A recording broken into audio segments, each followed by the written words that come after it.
ಆತ್ಮೀಯರೇ, ಆ ಕಲ್ಲು ಮೊದಲ ಬಾರಿಗೆ ಭೂಮಿಯ ಎದೆಯಿಂದ ಹೊರಬಂದಾಗ ಈ ಕಲ್ಲು ಒಂದು ದಿನ ರಾಜರು ಮತ್ತು ದೇಶಗಳ ಭವಿಷ್ಯವನ್ನು ಬದಲಾಯಿಸುತ್ತದೆ ಎಂದು ಭೂಮಿಗೂ ತಿಳಿದಿರಲಿಲ್ಲ. ಅದು ಕೊಹಿನೂರ್, ಬೆಳಕಿನ ಪರ್ವತ, ಶತಮಾನಗಳ ಕಾಲ ಅಧಿಕಾರದ ಸಿಂಹಾಸನವನ್ನು ಆಕರ್ಷಿಸಿದ ಮತ್ತು ಅದರ ಬೆಲೆಯನ್ನು ಚಿನ್ನದಿಂದಲ್ಲ ರಕ್ತದಿಂದ ಪಾವತಿಸಿದ ವಜ್ರ.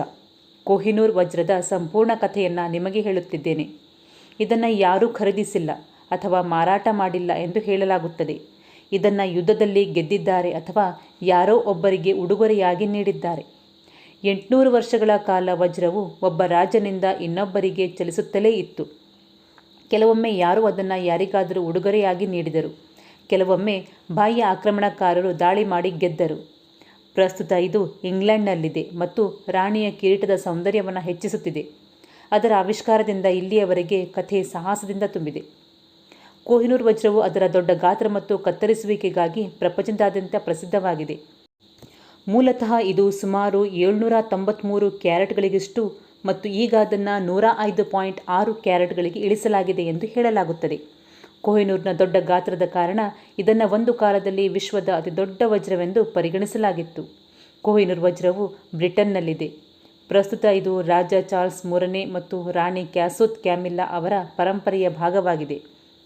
ಸುಮಾರು 800 ವರ್ಷಗಳ ಹಿಂದೆ ವಜ್ರವನ್ನು ಆಂಧ್ರಪ್ರದೇಶದ ಗುಂಟೂರು ಜಿಲ್ಲೆಯ ಗೋಲ್ಕೊಂಡ್ ಗಣಿಯಿಂದ ಹೊರತೆಗೆಯಲಾಗಿತ್ತು. ಆ ಸಮಯದಲ್ಲಿ ಅದು ಸುಮಾರು 793 ಕ್ಯಾರೆಟ್ಗಳಷ್ಟಿತ್ತು. ಕಾಕತೀಯ ರಾಜವಂಶವು ಮೊದಲು ಅದನ್ನು ತಮ್ಮ ಕುಲದೇವಿ ಭದ್ರಕಾಳಿಯ ಎಡೆಗಣ್ಣಿನಲ್ಲಿ ಅಲಂಕರಿಸಿತು. ಆ ಸಮಯದಲ್ಲಿ ದೇವಿಯ ಕಣ್ಣಿನಲ್ಲಿ ಹೊಳೆಯುವ ಈ ರತ್ನವು ಒಂದು ದಿನ ರಾಜಮನೆತನಗಳಿಗೆ ರಕ್ತದ ಹೋಳಿಯಾಗುತ್ತದೆ ಎಂದು ಯಾರೂ ಭಾವಿಸಿರಲಿಲ್ಲ. 14ನೇ ಶತಮಾನದಲ್ಲಿ ದೆಹಲಿಯ ಸಿಂಹಾಸನದ ಮೇಲೆ ಕುಳಿತಿದ್ದ ಅಲ್ಲಾವುದ್ದೀನ್ ಖಿಲ್ಜಿ ದಕ್ಷಿಣ ಭಾರತದ ಮೇಲೆ ದಾಳಿ ಮಾಡಿದನು. ಅವನು ಕಾಕತೀಯರಿಂದ ಕೊಹಿನೂರನ್ನು ಕಸಿದುಕೊಂಡನು. ಇದರ ನಂತರ 1526ರಲ್ಲಿ ಬಾಬರ್ ಪಾಣಿಪತ್ ಯುದ್ಧವನ್ನು ಗೆದ್ದು ದೆಹಲಿ ಮತ್ತು ಆಗ್ರಾವನ್ನು ವಶಪಡಿಸಿಕೊಂಡನು ಮತ್ತು ಕೊಹಿನೂರ್ ಈಗ ಮೊಘಲ್ ಸುಲ್ತಾನರ ಹೆಮ್ಮೆಯಾಯಿತು. ಬಾಬರ್, ಅಕ್ಬರ್, ಜಹಾಂಗೀರ್, ಶಹಜಾನ್ ಎಲ್ಲರೂ ಆ ವಜ್ರದ ಮಾಲೀಕರಾದರು. ಆದರೆ ಅವರು ತಮ್ಮ ಎದೆಯ ಬಳಿ ಶಾಪಗ್ರಸ್ತ ರತ್ನವನ್ನು ಹಿಡಿದಿದ್ದಾರೆಂದು ಅವರಿಗೆ ತಿಳಿದಿರಲಿಲ್ಲ. ಶಾಪಗ್ರಸ್ತ ರತ್ನ. 1738ರ ರಾತ್ರಿ ಇತಿಹಾಸದಲ್ಲಿ ಇರಾನಿನ ದೊರೆ ನಾದಿರ್ ಶಾ ದೆಹಲಿಯ ಮೇಲೆ ದಾಳಿ ಮಾಡಿದ ರಾತ್ರಿಯಾಗಿತ್ತು. ಮೊಘಲ್ ಚಕ್ರವರ್ತಿ ಮಹಮ್ಮದ್ ಶಾ ರಂಗೀಲಾ ಸೋತರು. ಮಯೂರ ಸಿಂಹಾಸನವು ಕಳೆದು ಹೋಯಿತು ಮತ್ತು ಅದರೊಂದಿಗೆ ಕೊಹಿನೂರ್ ಕೂಡ ಕಳೆದು ಹೋಯಿತು. ನಾದಿರ್ ಶಾ ಈ ವಜ್ರವನ್ನು ಮೊದಲು ನೋಡಿದಾಗ ಅವನು ಕೊಹಿನೂರ್ ಎಂದು ಉದ್ಗರಿಸಿದನು ಎಂದು ಹೇಳಲಾಗುತ್ತದೆ. ಅದಕ್ಕಾಗಿಯೇ ಇದಕ್ಕೆ ಬೆಳಕಿನ ಪರ್ವತ ಎಂಬ ಹೆಸರು ಬಂದಿತು.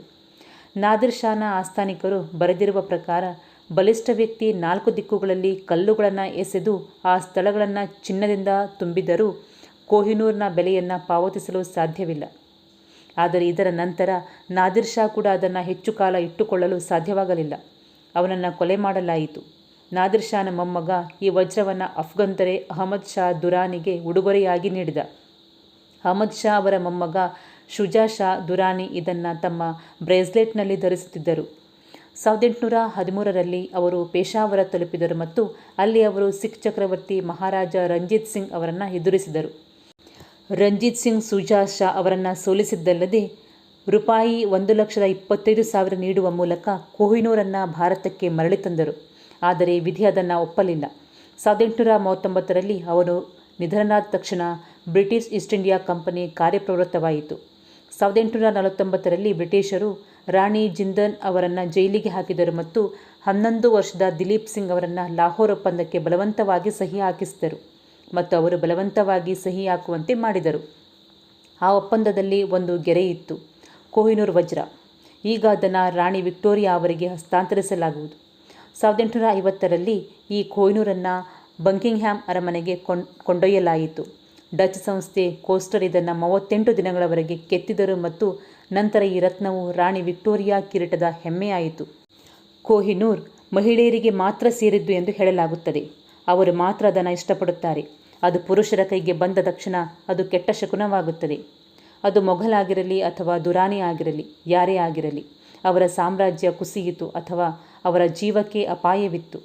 ಬ್ರಿಟನ್ ರಾಣಿ ಅದನ್ನು ತನ್ನ ಕಿರೀಟದಲ್ಲಿ ಅಲಂಕರಿಸಿದ್ದಳು, ಆದರೆ ಯಾವುದೇ ರಾಜ ಅದನ್ನು ಧರಿಸಿರಲಿಲ್ಲ. ಬಹುಶಃ ಇಂಗ್ಲೆಂಡ್ ರಾಜಮನೆತನಕ್ಕೂ ಕೊಹಿನೂರ್ ಶಾಪದ ಬಗ್ಗೆ ತಿಳಿದಿರಬಹುದು. ಅದನ್ನು ಅನೇಕ ಜನರು ನಂಬಿದ್ದರು. ಕೊಹಿನೂರ್ ಯಾವುದೇ ಪುರುಷನ ಕಿರೀಟದ ಭಾಗವಾಗದಿರಲು ಇದೇ ಕಾರಣ. 2022ರಲ್ಲಿ ರಾಣಿ ಎಲಿಜಬೆತ್ ನಿಧನರಾದ ನಂತರ ಯಾವುದೇ ವಿವಾದವನ್ನು ತಪ್ಪಿಸಲು ರಾಣಿ ಪತ್ನಿ ಕಮಿಲ್ಲಾ ಅವರು ರಾಜ 3ನೇ ಚಾರ್ಲ್ಸ್ ರವರ ಪಟ್ಟಾಭಿಷೇಕ ಸಮಾರಂಭದಲ್ಲಿ ಕಿರೀಟವನ್ನು ಧರಿಸಲು ನಿರಾಕರಿಸಿದರು. ಇದರಿಂದಾಗಿ ಯಾವುದೇ ವಿವಾದ ಉಂಟಾಗಲಿಲ್ಲ. ನಂತರ ರಾಜ 3ನೇ ಚಾರ್ಲ್ಸ್ಗೆ ಕ್ಯಾನ್ಸರ್ ಇದೆ ಎಂದು ತಿಳಿದುಬಂದಿತು. ಮತ್ತೊಮ್ಮೆ ಈ ಶಾಪಗ್ರಸ್ತ ರತ್ನದ ಬಗ್ಗೆ ಕೊಹಿನೂರ್ನ ಶಾಪದ ಚರ್ಚೆ ತೀವ್ರಗೊಂಡಿತು. 1947ರಲ್ಲಿ ಭಾರತ ಸ್ವಾತಂತ್ರ್ಯ ಪಡೆದಾಗಿನಿಂದ ವಜ್ರವು ನಮ್ಮ ದೇಶದಲ್ಲಿ ರಾಜಕೀಯ ಮತ್ತು ಭಾವನಾತ್ಮಕ ಸಮಸ್ಯೆಯಾಗಿತ್ತು. ನಾವು ಅದನ್ನು ನಮ್ಮ ಪರಂಪರೆ ಎಂದು ಕರೆಯುತ್ತೇವೆ. ನಾವು ಅದನ್ನು ಬ್ರಿಟನ್ನಿಂದ ಪದೇ ಪದೇ ಬೇಡುತ್ತಲೇ ಇದ್ದೇವೆ. ಆದರೆ ಪಾಕಿಸ್ತಾನ್, ಅಫ್ಘಾನಿಸ್ತಾನ್ ಮತ್ತು ತಾಲಿಬಾನ್ ಕೂಡ ಅದರ ಮೇಲೆ ಹಕ್ಕು ಸಾಧಿಸಿದ್ದವು.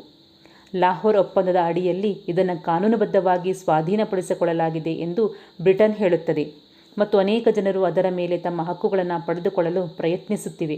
ಹಾಗಾದರೆ ನಿಜವಾದ ಹಕ್ಕು ಯಾರಿಗೆ ಎಂದು ಹೇಗೆ ತಿಳಿಯುತ್ತದೆ?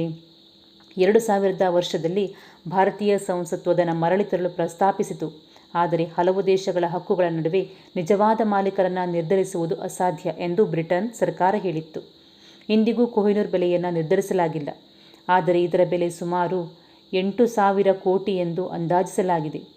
ಕೊಹಿನೂರ್ ವಜ್ರವು ಅದರ ಬೆಲೆಯಿಂದಾಗಿ ಮಾತ್ರವಲ್ಲದೆ ಅದರ ಕಥೆಯ ಕಾರಣದಿಂದಾಗಿಯೂ ಬೆಲೆ ಕಟ್ಟಲಾಗದು.